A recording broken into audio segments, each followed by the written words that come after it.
28 আগষ্টৰ পৰা ৰাজ্যত চলিব ধাৰাবাহিক গণ আন্দোলন 15 আগষ্টলৈ শেষ সময়সীমা বান্ধি দিলে আক্ৰাছুৱে ট্ৰাইবেল সংঘকো চৰম সকিয়নি সদৌ কোচ ৰাজবংশী ছাত্ৰ সন্থাৰ অতি শীঘ্ৰে শান্তি আলোচনালৈ আহিব কেএলঅ প্ৰসংগ জনজাতিকৰণ বিজেপি চৰকাৰৰ প্ৰতাৰণাৰ বিৰুদ্ধে পুনৰ জাঙুৰ খাই উঠিছে আক্ৰাছুৰ কেন্দ্ৰীয় সভাপতি অতুল বৰ্মন 15 আগষ্টৰ ভিতৰত জনজাতিকৰণ নকৰিলে 28 আগষ্টৰ পৰা ধাৰাবাহিক গণ আন্দোলনৰ হুংকাৰ নেতাগৰাকীৰ চৰকাৰ গঠনৰ ছমাহৰ ভিতৰত জনজাতিকৰণৰ প্ৰতিশ্ৰুতি ক'ত গ'ল প্ৰশ্ন কেন্দ্ৰীয় সভাপতিগৰাকীৰ অকল অবিভক্ত গোৱালপাৰাত জনজাতিকৰণৰ কুচকাৱাজ চলাই বিভেদৰ সৃষ্টি কৰিব বিচাৰিছে বিজেপিয়ে কোচ ৰাজবংশীৰ সন্মিলনীৰ নেতা প্ৰণৱ নাৰায়ণ দেৱকো তীব্ৰ সমালোচনা নেতাগৰাকীৰ বিজেপিৰ সদস্য হৈ কোচ ৰাজবংশীৰ নামত ৰাজনীতি নকৰিবলৈ চৰম সকিয়নি আক্ৰাছুৰ জনজাতিকৰণৰ নামত ট্ৰাইবেল সংঘই কৰা বিৰোধিতাক লৈও সৰব নেতাগৰাকী আমাক বিৰোধিতা কৰিলে আমিও তেওঁলোকৰ বিৰোধিতাত নামিম বুলি সকিয়নি কেন্দ্ৰীয় সভাপতিগৰাকীৰ অতি শীঘ্ৰে কেএছিৰ সীমা নিৰ্ধাৰণ কৰিবলৈ দাবী জনাইছে সংগঠনটোৱে জনজাতিকৰণ নকৰি কেএছিত নিৰ্বাচন পাতি লাভ নাই বুলিও মন্তব্য আন্দোলন কৰিব নোৱাৰিব বুলি চৰকাৰে কৰা মন্তব্যক লৈ কেন্দ্ৰীয় নেতাগৰাকীয়ে কয় যে গণতান্ত্ৰিক দেশক বিজেপিৰ ৰাজতন্ত্ৰৰ দৰে কাৰবাৰ সহ্য কৰা নহ'ব বিটিএডিৰ পৰিষদীয় সমষ্টি 54টালৈ বৃদ্ধি পালে 10টা সমষ্টি কোচ ৰাজবংশীৰ নামত সংৰক্ষণৰ দাবী অতুল বৰ্মনৰ ইফালে অতি শীঘ্ৰে কেএলঅ কেএন গোট শান্তি আলোচনালৈ আহিব বুলি মন্তব্য নেতাগৰাকীৰ আনুষ্ঠানিকতা নহ'লেও ইয়াক লৈ চৰকাৰৰ সৈতে চৰ্চা চলি থকা বুলি মন্তব্য শান্তি চুক্তিৰ পাছত একেলগে সংঘবদ্ধভাৱে এই আন্দোলন আগুৱাই নিয়াৰ আহ্বান কেন্দ্ৰীয় সভাপতিগৰাকীৰ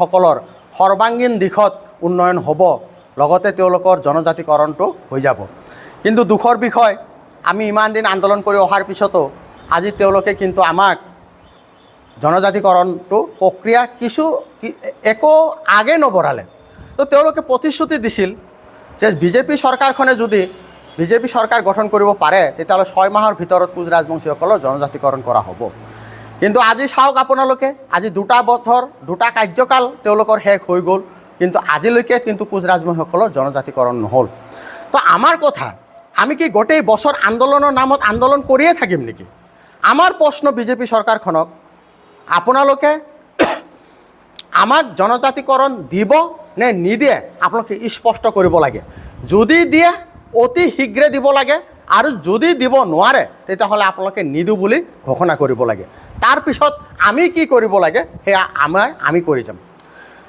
তো যদি আপোনালোকে কম সময়ৰ ভিতৰত অসম চৰকাৰ ভাৰত চৰকাৰ আৰু আক্ৰাছুৰ গোটেইকেইটা গোটক একত্ৰিতভাৱে ত্ৰিপাক্ষিক বৈঠক অনুষ্ঠিত কৰি যদি কোচ ৰাজবংশীসকলৰ জনজাতিকৰণ কৰিব নোৱাৰে তাৰপিছত কিন্তু আমি অহা 15 আগষ্ট তাৰিখৰ পিছত 28 আগষ্ট তাৰিখৰ পৰা আমাৰ ধাৰাবাহিক আন্দোলন কাৰ্যসূচী আৰম্ভ হ'ব 28 আগষ্টটো আমাৰ প্ৰতাৰণা দিৱস আমি সদায় প্ৰত্যেক বছৰ কলা দিৱস হিচাপে পালন কৰি আহোঁ কাৰণ 1949 চনৰ 28 আগষ্ট তাৰিখটোত আমাৰ কমতাপুৰ ৰাজ্য ভাৰত চৰকাৰৰ লগত চামিল হৈছিল এয়া ইতিহাস প্ৰসিদ্ধ কথা আমি কোৱা কথা নহয় গতিকে সেই ভাৰত চৰকাৰ আমাক ঠগাই আছে আৰু সেইকাৰণে 28 আগষ্ট তাৰিখটো আমি প্ৰতাৰণা দিৱস হিচাপে পালন কৰিম তাৰ পিছৰ পৰাই কিন্তু আমি ধাৰাবাহিক আন্দোলন কৰিবৰ কাৰণে বাধ্য হ'ম চৰকাৰে ভাবুকি প্ৰদান কৰিছিল যে আন্দোলন কৰিব নোৱাৰিব আৰু নিজৰ প্ৰাপ্যৰ কাৰণে আমি নিজে আন্দোলন কৰিম আন্দোলন কৰা গণতান্ত্ৰিক দেশত ৰাজতন্ত্ৰ চলাই আছে যে আমি আন্দোলন কৰিব নোৱাৰোঁ এইটো কেনেকুৱা ধৰণৰ কথা গতিকে আমিও দেখাই দিম 28 আগষ্ট তাৰিখৰ পৰা পুনৰাই আমি 28 তাৰিখৰ পিছত আমি ধাৰাবাহিক গোটেই অসমত লগতে দিল্লীত আমি আন্দোলন কাৰ্যসূচী ল'ম আমি কি আন্দোলন কাৰ্যসূচী ল'ম সেইখিনি 28 আগষ্ট তাৰিখে আপোনালোকৰ সংবাদমেলৰ জৰিয়তে পুনৰাই আমি অৱগত কৰাম শেষত কোচ ৰাজবংশীসকলৰ যি কেএলঅ KN আৰু জীৱন সিংহ লগতে ভাৰত চৰকাৰৰ মাজত এটা আলোচনা হৈছে বুলি আমি ইতিমধ্যে প্ৰচাৰ মাধ্যমৰ যোগে গম পাইছোঁ। সকলো প্ৰস্তুতি হৈ গৈছে, মাত্ৰ আনুষ্ঠানিকতাহে বাকী আছে।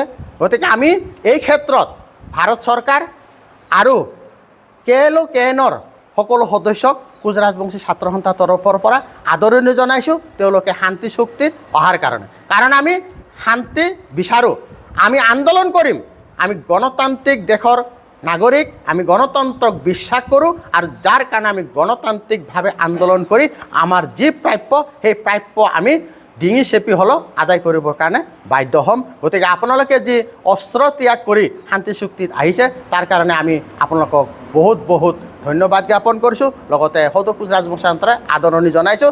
ভৱিষ্যতে আপোনালোকে কোচ ৰাজবংশী ছাত্ৰ সন্থাক সহায় কৰি যাওক, যাতে আমি আমাৰ আন্দোলনৰ জৰিয়তে আমাৰ যি প্ৰাপ্য জনজাতিকৰণ আৰু সমতাপুৰ ৰাজ্য পুনৰ উভতাই আনিব পাৰোঁ, তাৰ কাৰণে সকলোৱে আমাক সহায় সহযোগিতা কৰিব। আজি আমি আগতেও কৈছিলোঁ যে আমাৰ ট্ৰাইবেল সংঘই আমাক বিৰোধিতা কৰি থাকে, আমাৰ ক্ৰাইটেৰিয়া বোলে নাই বা অমুক তমুক হেন তেন। আমি তেওঁলোকক আগতে কৈছোঁ যে আমাৰ জনজাতিকৰণ যেতিয়া হ'ব, আমি আপোনালোকৰ যিখিনি ভাগৰ কোটা সেইখিনি আমাক নালাগে, চৰকাৰে আমাক সেই কোটাখিনিৰ ব্যৱস্থা কৰিব। আৰু এই যে ট্ৰাইবেল সংঘই বিৰোধিতা কৰি থাকে, আমি ক'ব বিচাৰিছোঁ আমাৰ জনজাতিকৰণটো ট্ৰাইবেল সংঘৰ সম্পত্তি নহয়।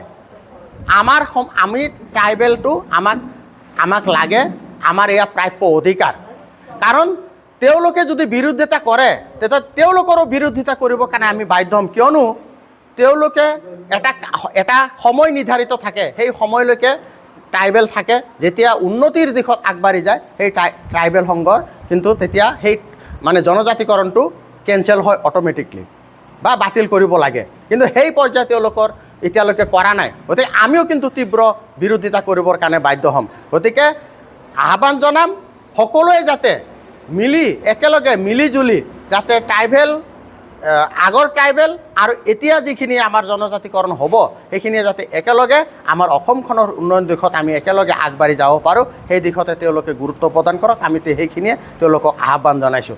অন্যথা তেওঁলোকে যদি আমাৰ বিৰোধিতা কৰি থাকে তেতিয়াহ'লে তেওঁলোকৰ বিৰুদ্ধেও আমি তীব্ৰ আন্দোলন গঢ়ি তুলিবৰ কাৰণে বাধ্য হ'ম।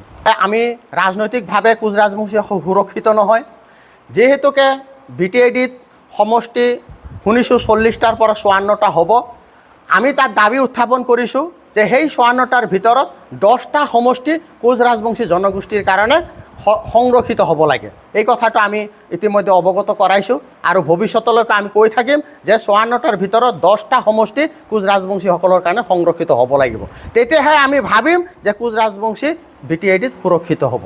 তো ৰাজনৈতিকভাৱে আমি অতি পিছপৰা, গতিকে ৰাজনৈতিক দিশত আমাক সুৰক্ষিত কৰাৰ কাৰণে 10টা সমষ্টি আমাৰ কাৰণে সংৰক্ষিত কৰক। তো ইয়াৰ পিছত আপোনালোকে যিটো এটা অবিভক্ত গোৱালপাৰা আৰু অবিভক্ত গোৱালপাৰাৰ বাহিৰৰ কোচ ৰাজবংশীসকলৰ মাজত এটা যিটো বিভেদৰ সৃষ্টি কৰিব বিচাৰিছে সেইখিনি যাতে আপোনালোকে নকৰে তাৰ কাৰণে কিন্তু আপোনালোকক আহ্বান জনাইছোঁ। অন্যথা কিন্তু অবিভক্ত গোৱালপাৰাৰ মানুহ আমি যিখিনি কোচ ৰাজবংশী জনগোষ্ঠী আছোঁ আমি কিন্তু হাত সাৱটি বহি নাথাকোঁ, এই কথাটো আপোনালোকক স্পষ্ট কৰি দিছোঁ। লগতে আপোনালোকে অবিভক্ত গোৱালপাৰাত কোচ ৰাজবংশীসকলক কণা হাঁহক পতান দিয়াৰ দৰে কমতাপুৰ অট'নমাছ কাউন্সিল দিছে, তাত আমি আগতে আদৰণি জনাইছোঁ। কিন্তু কথা হ'ল সেই অট'নমাছ কাউন্সিলত আজিৰ তাৰিখলৈকে সীমা নিৰ্ধাৰণ হোৱা নাই। 4খন জিলাৰ কিছু অংশলৈ কমতাপুৰ অট'নমাছ কাউন্সিল দিছে, ভাল কথা, কিন্তু আজি তাৰিখলৈকে সেইখন অট'নমাছ কাউন্সিলৰ সীমা নিৰ্ধাৰণ হোৱা নাই। গতিকে আমাৰ দাবী কম সময়ৰ ভিতৰত কমতাপুৰ অট'নমাছৰ সীমা নিৰ্ধাৰণ হ'ব লাগে। আমাৰ দাবী তাত আপোনালোকৰ সেইদিনাখন 10 জুলাই তাৰিখে আমাৰ পীয়ুষ হাজৰিকা ডাঙৰীয়া আৰু জয়ন্ত মল্ল ডাঙৰীয়াৰ লগত কোচ ৰাজবংশী বহুকেইটা সংগঠনৰ বৈঠক হৈছিলে। সেই বৈঠকত উল্লেখ কৰিছিলে, গম পালোঁ যে 50% কোচ ৰাজবংশী জনগোষ্ঠী যিখন গাঁৱত নাই সেই গাঁওখন কিন্তু অন্তৰ্ভুক্ত নহয়। কিন্তু আমাৰ দাবী 20% কোচ ৰাজবংশী যিখন গাঁৱত আছে সেই গাঁওকেইখন অট'নমাছ কাউন্সিলত অন্তৰ্ভুক্ত কৰক। যদি সেই কৰিবই নোৱাৰে তেতিয়াহ'লে সেইটো কিহৰ অট'নমাছ দিলে? ইয়াৰ পৰাই বুজা যায় আপোনালোকে ভেকো ভাওনা কৰি আছে, কোচ ৰাজবংশীৰ লগত ভেকো ভাওনা কৰি আছে। আপোনালোকে KSC দিছে, KSCৰ বাহিৰৰ মানুহখিনিক আপোনালোকে গুৰুত্ব প্ৰদান কৰা নাই, তেনেকুৱা ধৰণৰ নহয়। গতিকে আপোনালোকে KSCৰ সীমা নিৰ্ধাৰণ কৰক। লগতে KSCখনত আপোনালোকে নিৰ্বাচন অনুষ্ঠিত কৰিবলৈ ওলাইছে, সেয়া ভাল কথা। আমিও দাবী জনাইছোঁ আপোনালোকে নিৰ্বাচন অনুষ্ঠিত কৰক। কিন্তু সেইখন KSCত যদি জনজাতিকৰণ নকৰাকৈ যদি তাত KSCখনৰ নিৰ্বাচন কৰা হয়, তেতিয়াহ'লে তাত কোচ ৰাজবংশীসকল সুৰক্ষিত থাকিবনে? গতিকে আমাৰ দাবী KSCৰ লগতে KSCৰ বাহিৰৰ যিখিনি মানুহ আছে, কোচ ৰাজবংশী জনগোষ্ঠী মানুহ আছে, আপ টু আপোনাৰ শদিয়ালৈকে অসমৰ গোটেইটো জিলাৰ কোচ ৰাজবংশীসকলক জনজাতিকৰণ কৰক। তাৰপিছত তাতে অট'নমাছ কাউন্সিলটোৰ নিৰ্বাচন কৰক। তেতিয়াহ'লে আমি ভাবিম যে আপোনালোকে আমাৰ প্ৰতি সদিচ্ছাৰ ভাৱ আছে আৰু কোচ ৰাজবংশীক সুৰক্ষিত কৰাৰ কাৰণে আপোনালোকৰ এটা ভাল মনোভাৱ আছে। যদি জনজাতি নকৰাকৈ আপোনালোকে তাতে নিৰ্বাচন অনুষ্ঠিত কৰে, তেতিয়াহ'লে আমি গম পাম যে কোচ ৰাজবংশীসকলৰ ওপৰত আপোনালোকৰ কোনো ধৰণৰ সদ্ভাৱ নাই। তেতিয়াহ'লে কিন্তু আমি আপোনালোকৰ বিৰুদ্ধে তীব্ৰতৰ আন্দোলন গঢ়ি তুলিবৰ কাৰণে বাধ্য হ'ম।